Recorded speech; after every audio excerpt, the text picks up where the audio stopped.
네, 목요일은 키워드로 알아보는 한 주의 이슈 키워드 바사삭 코너입니다. 키워드 장인 MBC 염규현 기자 나오셨습니다. 어서 오세요. 네, 안녕하세요. 네, 좀 오늘 피곤해 보이는데요. 저 오늘 어제 이사를 해가지고 어제 잠을 거의 못 자고 큰일이죠. 또 오늘 새벽에 방송에서 4시에 나오고 했더니 네. 지금 눈이 조금 퀭해요. 힘듭니다. 네. 눈이 여기서 퀭해요. 좀 살짝 자고 5분만 자고 싶은. 비는 안 와서 다행이네요. 그게 이사했을 때. 비 와야 잘 산다고 그러잖아요. 네. 근데 짐을 내릴 때는 비가 안 오다가 네. 다 실어놓고 이제 점심 식사할 때 비가 빡 오는 거예요. 그리고는 자 우리 1시에 모입시다 이러시더라고요. 거기 직원분들이. 네. 그래서 모였는데 비가 딱 그쳐가지고 잘 네. 살겠네요. 잘 사는 건 뽑아 먹고 네. 비는 안 맞았다. 훌륭합니다. 네. 하여튼 어제 잘 하고 왔습니다. 네, 수고하셨습니다. 좀 그랬으면 좋겠네요. 네. 네. 염 기자, 오늘은 어떤 이슈 가지고 오셨나요? 오늘의 이슈는 학생 인권 조례 가지고 왔습니다. 요즘 학생 인권 조례. 뉴스 보면 계속 이 단어가 계속 나옵니다. 네. 사실 뭐 이전에 좀 계기가 된 사건이 있었어요. 서울 서초구 소재한 서희초등학교에서 네. 20대 교사분이 스스로 목숨을 끊는 안타까운 일이 발생한 이후에 네. 선생님들의 권위가 떨어졌다, 이른바 교권이 침해됐다, 이런 문제의식들이 공유가 됐고요. 또 많이들 공감을 하셨어요. 그러면서 정치권이 이에 대한 해법을 최근 모색하고 있습니다. 네. 어떤 대책이 좀 나오고 있죠? 일단 뭐 학생부에 학폭을 마치 기재하듯이 교권 침해 사례를 적도록 한다든가, 네. 뭐 이 학생은 선생님에게 어떻게 했습니다라든지. 생기부 기재한다. 그렇죠. 그 입시에 좀 직결이 될 수 있는 부분이니까요. 그리고 또 학교 민원을 전담하는 부서를 따로 둔다든가 네. 하는 노력도 진행하고 있는데요. 그런데 그 여러 대책들 중에 하나로 거론되고 있는 게 지금 학생 인권조례 개정 혹은 뭐 폐지안, 이런 것들이 계속 거론이 되고 있습니다. 네. 사실 뭐 앞서 제가 설명드린 다른 대책에는 큰 이견은 없어요. 네. 사실은. 사실 뭐 민원 전담 부서 같은 경우는 선생님들이 좀 학생들을 가르치는 데 집중하기 위해서 이런 부서들 좀 필요하다. 너무 행정 그렇죠. 처리하는데 너무 많이 노력을 기울여서 힘들어하시는 분이 있어서 이런 지원에는 사실 이견이 있을 리가 없을 것 아니, 뭐 같기도 해요. 예산이 없지 뭐 있으면 너무 좋은 거죠. 네, 맞아요. 그리고 뭐 이런 것들, 뭐 여타의 것들 사실 이전부터 필요성이 또 제기됐었고 이 이견은 없는데, 이 학생 인권 조례 뭐 개정 혹은 폐지만큼은 진영 간의 의견이 좀 첨예하게 대립하고 있고요. 네. 찬반도 치열합니다. 이게 교육계 내부에서뿐만 아니라 정치적으로도 상당히 큰 쟁점 사안이거든요. 네. 그래서 오늘은 학생 인권 조례 어떻게, 언제부터, 왜 생겼는지, 내용은 도대체 뭔지 좀 짚어보면서 주요 키워드 살펴보겠습니다. 네. 데이지님이 학생 인권 조례 지금쯤 꼭 짚고 넘어가야 할 이슈라고 하셨는데 제가 그래서 가지고 왔습니다. 역시 네. 관련 내용 지금 하나씩 살펴볼까 하는데 첫 번째 하나씩. 키워드는요? 네, 첫 번째 키워드는 헌법적 권리입니다. 헌법적 권리. 음. 네.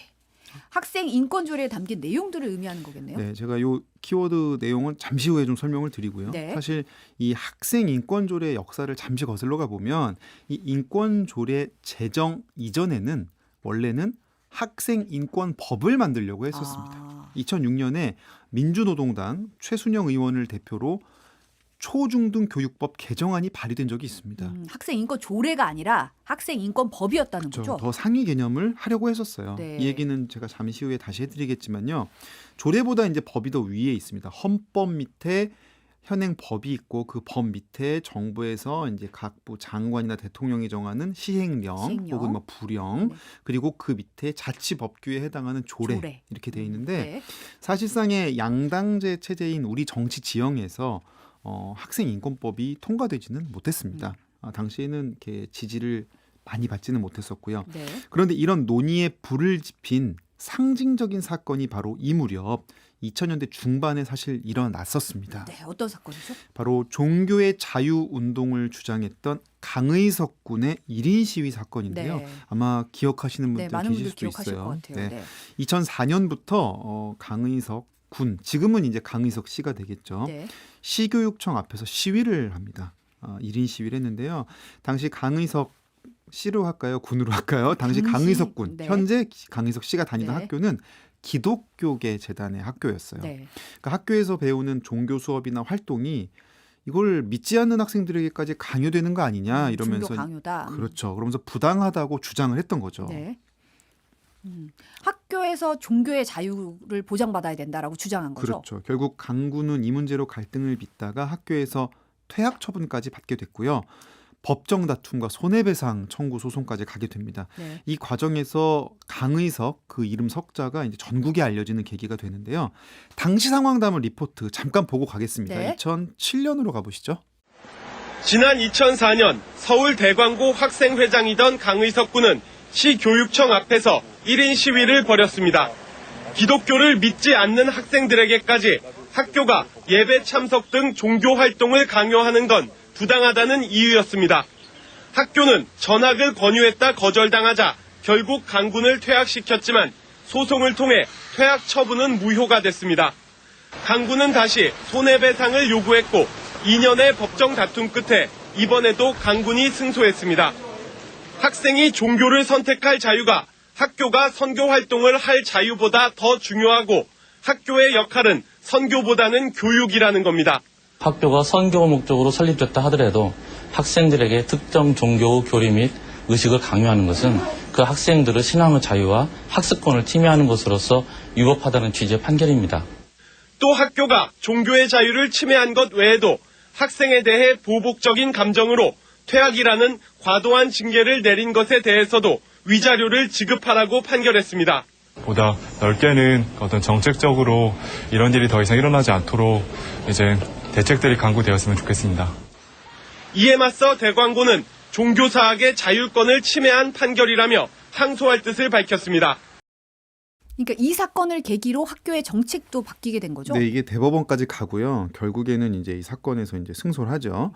그래서 학교는 신입생들에게 이제 종교 수업, 그 뒤에 이제 대광고로 나왔죠. 대광고는 종교 수업과 채플 수업 같은 거 진행할 때 그 이후로 이제 동의서도 받게 됐고요. 또 당시에 이제 종교 관련 재단 사립학교들이 가진 어떤 문제점도 환기하는 계기가 됐습니다. 사회적으로. 그러면서 이제 학교 내 학생들의 어떤 자유와 인권 문제에 대해서도 이 사회적으로 좀 관심을 불러일으키는 계기가 됐었거든요. 네. 근데 여기서 이제 당시 강의석 군이 주장했던 이 종교의 자유, 사실 우리 헌법이 보장하고 있는 자유 중 하나지 않습니까? 네, 그렇죠? 맞습니다. 헌법 20조 1항 모든 국민은 종교의 자유를 가진다라고 돼 있어요. 그렇죠. 사실 이제 다시 우리가 오늘 하던 얘기 학생 인권 조례로 돌아와 보면 이 학생 인권 조례 내용들을 좀 뜯어보면 전반적으로 그 취지나 내용 자체는 헌법과 되게 닮아 있습니다. 네. 그러니까 학생의 행복 추구권, 자기결정권, 또 존엄성에 대한 인정, 여기에 아까 종교의 자유, 뭐 차별받지 않을 권리 등이 다 포함되어 있습니다. 네. 그래서 오늘 이 첫 번째 키워드 헌법적 권리 등을 일단 많이 반영하고 있다가 되는 거고요. 네.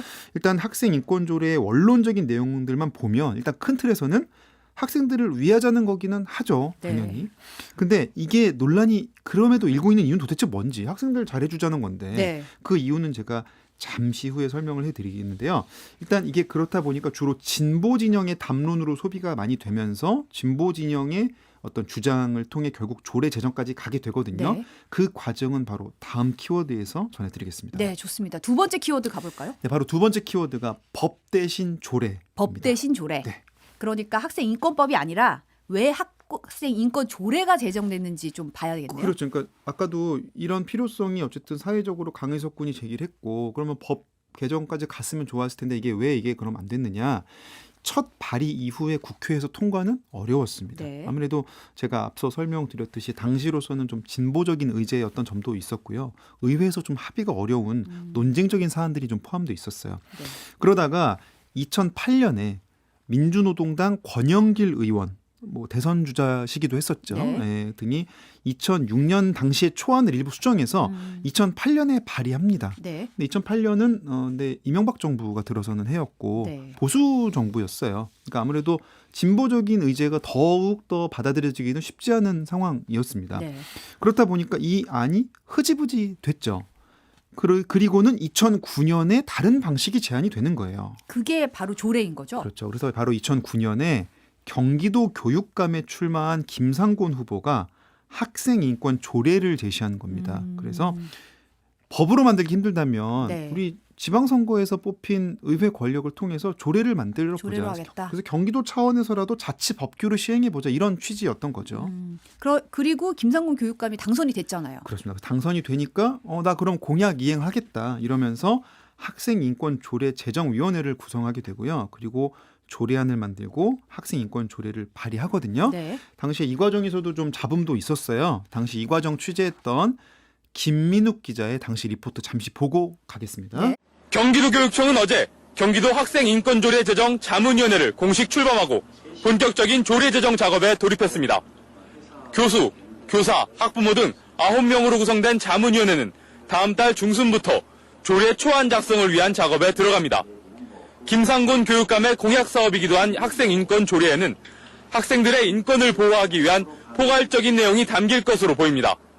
경기도교육청은 영교시, 야간 자율학습, 두발 제한 등 그동안 학생들의 인권을 침해한다고 지적됐던 문제들에 대해 종합적으로 검토할 것이라고 밝혔습니다. 따라서 조례에는 심야 학원 교습, 학교별 야간 자율학습 등을 제한하는 내용이 담길 것으로 보입니다. 또 조례를 통해 교육청 내에 학생들의 인권 보호를 위한 기구도 설치할 예정입니다. 경기도교육청은 교육위원회 다음 회기인 10월 이전에 조례안 작성을 마무리해 상정한다는 방침입니다. 학생인권조례가 최종적으로 경기도의회의 승인을 받게 되면 각급 학교별로 운영 중인 학생생활 규정은 이 조례에 맞춰 고쳐지게 됩니다. 이렇게 법 대신 조례로 일단 추진을 하게 된 거네요. 그렇죠. 마지막 문장에 단서가 있죠. 네. 승인을 받게 되면 학교의 각급 학교의 생활 규정은 이 조례에 따라 고쳐지게 됩니다. 네. 이러면서 이게 통과가 돼요. 그러면서 당연히 경기도 학교들의 규정이 쭈르륵 바뀌게 되죠. 그래서 이런 학생들의 인권 보호 등의 여러 조항 등을 담은 경기도 학생인권조례가 도입이 된 거고요. 이후에 이제 수년에 걸쳐서 다른 지자체로도 확산이 되면서 전국 7개 광역 지자체에 현재 도입이 되고 있는 그런 상황입니다. 근데 도입 과정도 시끄럽지만 도입 이후에도 논란이 있었잖아요. 네, 바로 그 논란. 이게 어떻게 보면 오늘의 또 핵심적인 내용이라 할 수 있겠는데요. 바로 다음 키워드에서 살펴보겠습니다. 네, 세 번째 키워드는요?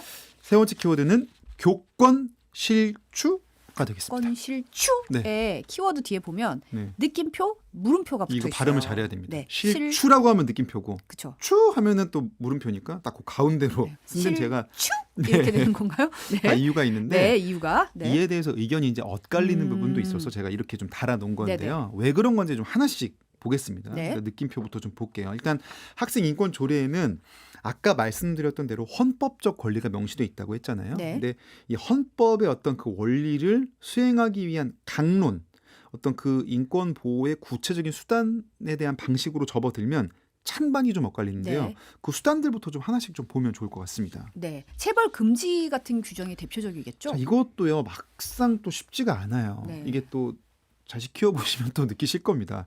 체벌을 금한다. 일단 학생 인권조례에는 공통적으로 들어가는 조항들 중 하나인데 사실 이것도 좀 의견이 갈리는 게 훈육 관점에서 체벌이 필요하다는 분들도 있습니다. 네. 근데 여기서 말하는 체벌에 막 뭐 무차별한 구타나 폭력을 찬성하시는 분들은 거의 드물어요. 근데 기합을 준다든가 혹은 뭐 벌을 받을 때 이제 몸을 좀 힘들게 해서 하는 것도 이것도 사실은 넓게 보면 다 체벌이거든요. 그러니까 구타와 체벌을 구분해서 체벌은 허용하자는 분도 있고 네. 아니면 아니야 사랑 예매는 또 맞아야지 이런 분도 있고 아니야 체벌은 어떤 식으로든 안 돼 이런 분들도 있다 보니까 다만 이제 그걸 비판하는 분들은 체벌이 사라지면 애들이 선생님을 무서워하지 않고 학교 기강이 흔들린다고 비판하는 분들도 있고요. 네.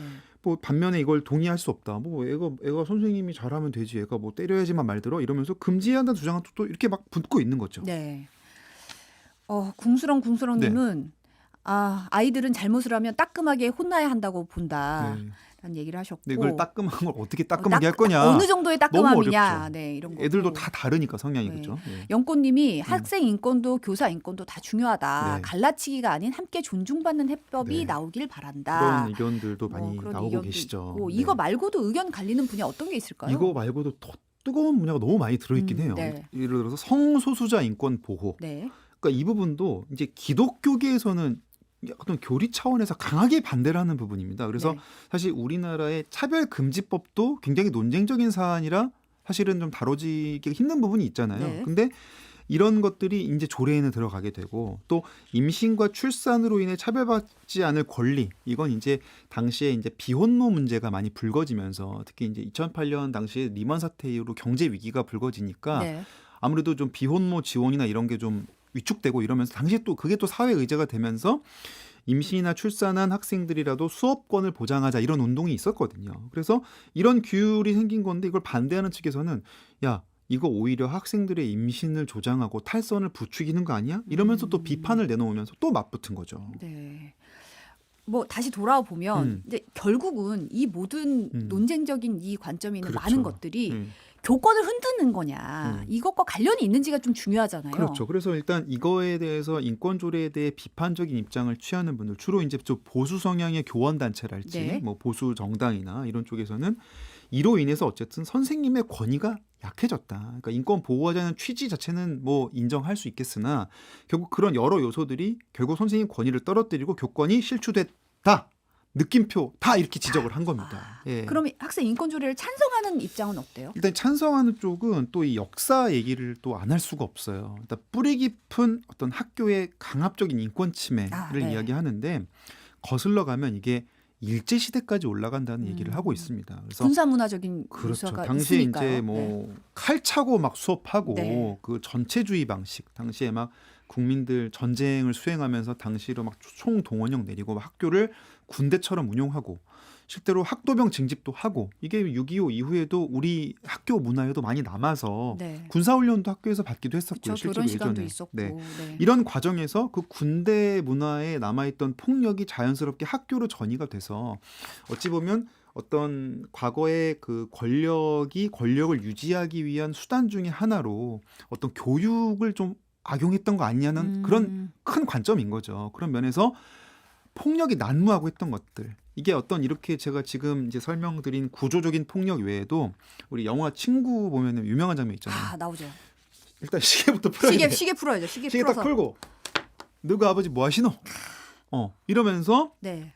사실 그 말에는 지금은 사실 그런 말하면 큰일 나잖아요. 그러니까 아버지 없는 학생에 대한 배려는 전혀 없는 거고요. 일단은 그런 건 아예 기본적으로. 없죠. 찾아볼 수가 그런 없죠. 것들. 그러니까 이게 그리고 그때 이제 김광규 씨가 그 역을 하셨지만 그게 사랑의 매는 아니잖아요. 사실은 사랑의 매는 아니죠. 자기 감정에 휘둘려서 막 말 그대로 패고 화풀이하고 이런 폭력의 문제, 교단 권력의 어떤 부패나 폭력도 사실 뿌리 깊다. 이에 대한 비판도 함께 나왔던 거죠. 근데 사실 이제 과거에 어떻게 보면 이제 저 같은 이 세대들은 음. 그런 걸 많이 겪었고 음. 이제 뭐 강목으로도 맞고 뭐 대걸레자로도 맞고 뭐 이런 학창 경험 시절이 좀 어땠는지 좀 네, 드라마틱하죠. 네. 그런 경험들이 있기 때문에 이런 권위주의적인 폭력이라든지 체벌에 대해서 더 강하게 반발하는 면이 있는 것 같아요. 그렇죠. 아까 얘기했던 것처럼 그게 과연 나를 바른 길로 인도하기 위한 훈육이었는지 그렇죠. 본인의 감정에 휩쓸린 약간의 화풀이 대상이 되었던 그렇죠. 건지에 대한 불신도 사실 있었던 게 사실이고. 근데 사실은 이제 군대 보면은 이제 신병 때는 막 그런 거 반대해요. 그러다가 자기가 이제 고참이 되면 야, 좀 훈련을 좀 빡세게 해야지 이런 한치 경우도 생활인데. 있고. 또 어떻게 보면 또 기성세대가 그런 경험을 하니까 그래 학생은 좀 맞아야 사람 되지 이런 생각을 하는 분도 있을 수도 있다라는 의견도 있어요. 어떤 분들은. 근데 사실 모든 선생님들이 그러신 건 그렇죠. 아니에요. 우리 은사님, 스승님, 은사님이라고 부르고 싶은 많은 존경하고 음. 싶은 그런 모습도 많고 과거에도 그런 분도 있고 아닌 분도 있고 이런 구조적인 문제를 어떻게 보면 해결하기 위한 수단이 될 수도 있다는 거잖아요. 그래서 이제 학생 인권 조례랑 만들어서 어떤 최소한의 방어선을 만들자 학생 인권에. 그래서 이런 걸 바로 세우자라는 게 어떻게 보면 그 찬성론자들의 어떤 입장인 거죠. 그런데 이번에 그러면서도 이제 이번 얘기를 또 하는 겁니다. 이번에 서희초등학교 사건으로 교권 침해 문제가 불거진 건 맞다. 다만 이 사례를 통해서 원인을 잘 찾아서 분석을 하고 그 원인에 맞는 대안을 찾아야지 야 이거 학생 인권 조례 때문이다라고 도매금으로 넘겨서 단정하고 그거 자체를 문제 삼으면 안 된다라는 게 또 그 반대쪽의 입장인 거죠. 그래서 즉 교권은 교권이고 학생 인권 학생 인권이다. 이건 네. 다르게 접근해야 한다는 주장도 나오는 건데요. 그래서 이런 생각 가진 분들은 교권 실추 뒤에 느낌표가 아니라 물음표를 붙이고 계신 거죠. 어떻게 보면 예. 같은 문제를 놓고 원인 해석이 서로 달라서 나올 수 있는 부분이기도 하네요. 그렇죠. 네. 그래서 그게 문제인 거고요. 그래서 이에 대해서 또 반대하는 쪽에서는 학생 인권 조례 도입 이후에 교권 침해 신고 건수가 확실히 늘었다면서 문제를 제기하고 있고요. 네. 다시 또 이에 대해서 정작 그 또 반대편은 이제 재반론을 또 하십니다. 정작 교권 침해 사례 중에 가장 많은 비중은 교직원 간의 사례다. 그 다음이 학부모고 그리고 학생들의 교권 침해 비중은 낮다 이렇게 좀 낮다. 맞받고 있습니다. 예. 이런 상황에서 정부가 학생 인권조례 개정 추진하는 분위기잖아요. 네, 사실은 이 학생 인권조례 움직임이 사실 이번에 새로 불거진 게 아니거든요. 바로 이거는 그럼 무슨 얘기인지 이와 관련한 소식은 바로 다음 키워드에서 한번 짚어보겠습니다. 네 번째 키워드입니다. 네 번째 키워드는 바로 정권 교체입니다. 정권 교체. 이거 네. 정치 소식이잖아요. 이거 갑자기 학생 얘기하다가 이게 뭔 소리 하시겠는데 저희가 지금 다루는 이야기가 교육 정책과도 관련이 돼 있지만 사실은 그 어떤 이슈보다 이 이슈가 정치적으로 민감한 이슈거든요. 사실은 뭐 성소수자 문제랄지 어떤 자유의 문제 이런 것들이 다 정치적인 논쟁거리들이에요. 그래서 네. 정치와 떼놓고 얘기하기가 어려운 게 사실입니다. 사실 이게 진영마다 입장 차이가 상당히 큰 상황이긴 해요. 그렇죠. 네. 아무래도 학생 인권 조례가 담고 있는 정신들, 그런 이념들은 진보 진영의 의제로 큰 틀에서는 분리할 수 있는데요. 반면 보수 진영에서는 학생 인권 조례에 대해서 이제 말 그대로 다소 좀 보수적인 입장을 좀 취하고 있습니다. 네. 그렇다 보니까 이게 여야가 합의만을 해서 정하기 쉽지가 않고요. 특히 이제 조례 같은 경우에도 조례를 그냥 아무나 막 교육감이 막 만드는 게 아니고요. 그렇죠. 지방 의회의 표결을 거쳐야 되거든요. 그러니까 조례도 결국 지방 의회에 뭔가 이렇게 가지고 있어야 이 그렇죠. 권한을 가지고 있어야 변환을 줄 수 있는 거잖아요. 다수당이 주도할 수밖에 없죠. 네. 그런데 지난 2018년 지방선거를 보면 당시 탄핵 이후에 이제 문재인 정부가 출범한 게 2017년 아니겠습니까? 네. 그래서 탄핵 이후 치러진 첫 전국 단위 선거였어요. 지방선거. 네. 그러니까 그 탄핵의 여파가 갔던 선거였고요. 그래서 대구, 경북, 제주 정도를 제외하고는 민주당이 당시에 압승을 거뒀습니다. 지방선거에서. 그렇다 보니까 지방의회 권력이 이제 민주당에 간 거고요. 네. 그럼 진보적인 의제들이 조례로도 당연히 많이 통과가 될 수 있는 어떤 정치적 환경이 조성이 됐죠. 그리고 제주 같은 경우에도 2020년에 이제 추가로 학생 인권 조례가 그 뒤로 만들어졌으니까요. 그렇게 이제 흘러왔던 건데, 근데 바로 직전 지방선거, 바로 지난해 지방선거는 어땠습니까? 판세가 완전 바뀌었죠. 완전히 뒤집혔죠. 그러니까 지금 김동연 경기지사가 새벽에 막 역전해가지고 경기도에서 간신히 민주당이 승리해서 어떻게 보면 수도권에서 그나마 체면치레했다 이런 보도도 나왔었지만 맞아요. 네. 민주당이 호남과 제주 지역을 제외하면은 그 국민의힘에 크게 열세를 보였던 게 바로 직전 지방선거였습니다. 네. 그러니까 4년 만에 의회 권력이 다시 이제 국민의힘 쪽으로 넘어갔던 거죠. 네. 그래서 오늘 네 번째 키워드인 정권 교체가 일어났던 겁니다. 그러니까 다시 룰을 그쵸. 아예 바꿀 수 있는 상황이 된 거네요. 당장 이제 서울시 같은 경우 봐도 이제 서울시 의회 권력이 교체가 되니까 오세훈 서울시장 당선 이후에 지금 국민의힘이 다수석을 가지게 되면서 TBS 관련 예산 삭감안 바로 조례 통과가 됐잖아요. 네. 이런 식으로 이 의회 권력 정권 교체가 이루어지면서 학생 인권 조례도 이미 올 연초부터 개정 움직임이 일고 있던 상황이었습니다. 그러니까 벌써 이미 그런 움직임이 있었네요. 왜냐하면 이제 정치 지형이 바뀌는 순간 이미 의제 자체가 바뀌기 시작을 했던 거죠. 그래서 이미 지난 3월부터 서울시의회 앞에서는 집회 시위가 일어나고 있었어요. 학생 인권 조례 폐지하지 마라. 학생 인권 조례 유지하라는 게 이제 어떻게 보면 아까 말씀드린 그 물음표 진영에서 계속 얘기했던 거였죠. 네. 그러던 중에 서희초 사건이 일어난 거죠.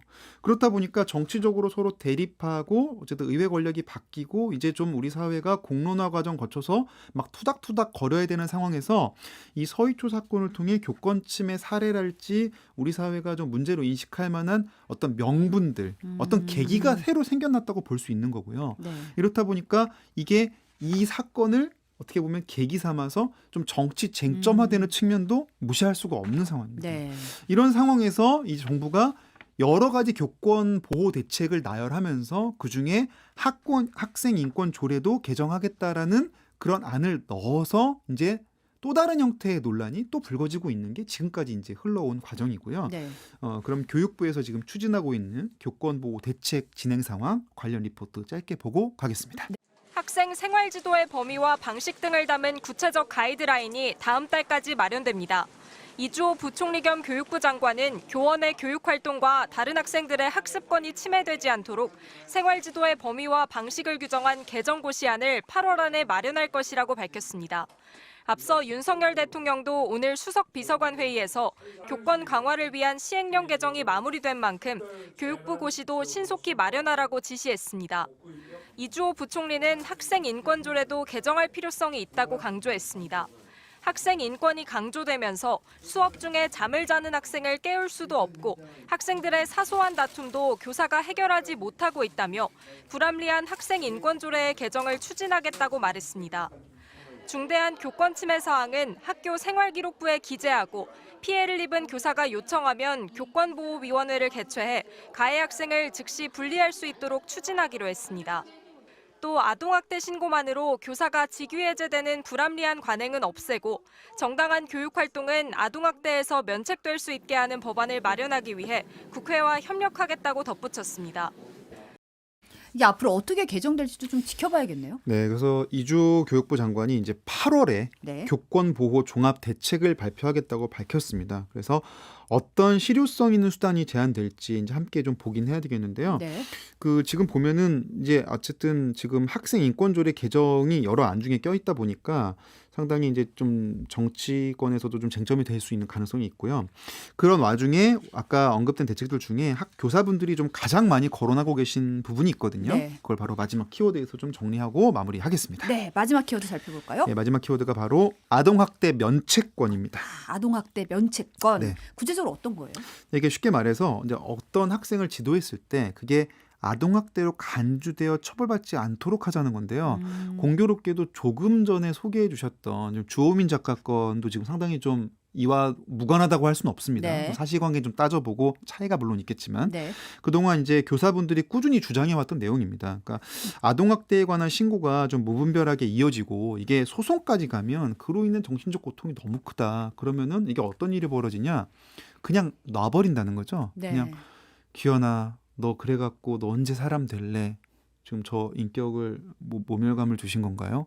이런 걸로 만약 소송을 하게 되면은 그래 내가 뭐 말해봤자 나만 손해지 이렇게 되면 적극적인 교육을 하기 어렵다라면서 이제 교사분들은 좀 이게 크다. 우리가 지금 내가 얘를 뭐 때리거나 체벌하게 해달라고 막 요구하는 게 아니라 네. 어떤 나의 훈육행위, 어떤 교육행위가 이게 아동학대로 간주돼서 이 소송이 남발되고 이런 것들은 좀 문제가 있다라는 게 계속 지적이 돼 왔는데 네. 지금 아까 보신 리포트에서도 지금 말미에 이 아동학대 면책 법안을 국회와 협력하겠다 이렇게 밝혔거든요. 네. 그래서 이 논의를 좀 지켜보긴 해야 되고요. 아마 이 여론에 따라서 국회는 반응할 수밖에 없잖아요. 그렇죠. 그렇다 보니까 좀 지켜봐야 되겠는데 아까 이제 지방의회 권력은 국민의힘이 이제 승리하면서 좀 가져갔지만 의회 권력은 또 그렇진 않거든요. 네. 왜냐하면 지난 총선 때 아직 민주당이 다수당을 차지한 게 유지되고 있고 그게 내년에 이제 또 총선이 있기 때문에 어찌 보면 이번에 교육 정책에 관한 어떤 정치적 쟁점과 논쟁들은 사실 내년 총선 공약과도 자연스럽게 연결될 가능성도 굉장히 높습니다. 그럴 그래서 수밖에 없는 상황이에요. 이 후속 조치를 아마 그래서 정치와 무관하지 않다는 걸 계속 말씀드린 거고요. 네. 과연 이번에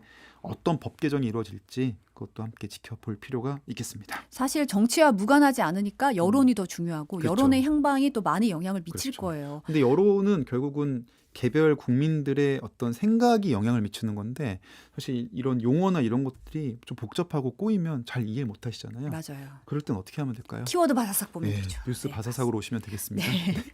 지방이님이 무섭다기보다는 네. 존경과 존중의 느낌으로 자리 잡을 수 있었으면 좋겠다라고 하고 이제 밥기님은 김밥님인 것 같아요. 교사에게 아무런 제재 수단이 없다는 게 문제다. 네.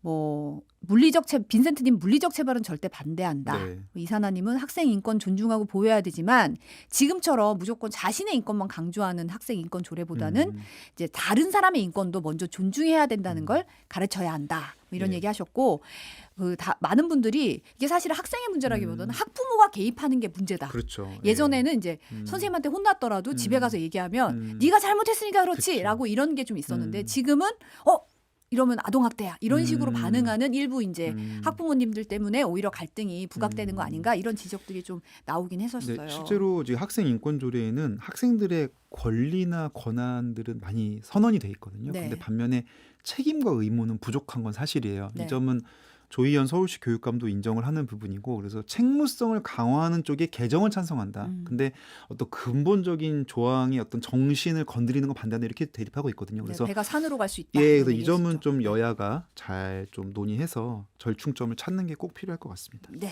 그러면 마지막으로 이슈 정리 하나하나 네. 좀 짚어볼까요? 한번 이제 키워드 5개만 떠올리면 흐름이 정리되실 겁니다. 네. 일단 헌법적 권리 기억나시죠? 헌법적 정리. 이제 네, 여기서 권리. 추구하는 정신이 뭐다. 그리고 두 번째는 이게 법 대신 조례. 법 대신 조례. 예, 이게 법 대신 조례부터 출발했던 왜 이유. 조례로 갔나? 그렇죠. 그리고 교권 실추. 실추? 이렇게 느낌표와 물음표 같이 있는 네. 거. 이 찬반 쟁점 양론이 있다는 거고요. 그리고 그게 이렇게 바뀌게 된 계기는 바로 정권 교체. 구체적으로는 이제 지방의회 권력의 교체이고요. 네. 그리고 마지막으로 어쨌든 우리가 주목해봐야 될 것 중에 하나는 아동학대 면책권. 예, 이게 지금 교사들이 많이 원하고 계신 거다. 네. 이게 어디까지 받아들여질지는 우리가 지켜보자. 그건 현장의 결국 목소리와 그렇죠. 여론을 귀 기울여 들어봐야겠다. 그건 결국 정치의 문제다. 정치의 문제는 여론의 문제고 여론의 문제는 뉴스 바사삭이 오시면 판단 기준을 도와드린다. 여기까지 설명드리겠습니다. 네, 오늘 말씀 여기까지 드릴게요. 키워드 바사사 MBC 염기현 기자였습니다. 감사합니다. 네, 감사합니다.